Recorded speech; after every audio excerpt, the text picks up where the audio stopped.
À la sortie de la classe ce matin, les premiers parents munis de leur tract d'information sur les rythmes scolaires Made in Coordination des écoles.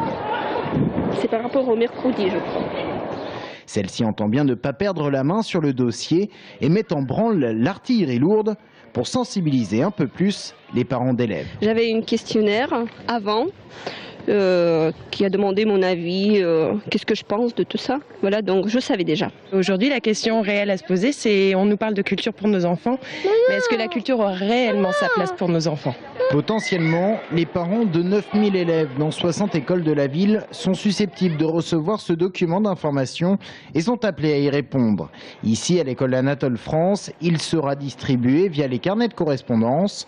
3 projets y sont présentés, celui de la ville, celui des directeurs d'école et enfin celui de la coordination des écoles. Un durcissement du conflit en quelque sorte qui intervient au moment où la mairie semble faire un pas en direction des parents d'élèves.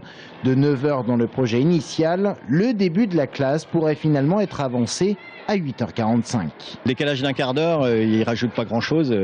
Il ne va pas résoudre les problèmes fondamentalement d'organisation, surtout que du coup on va sortir plus tôt.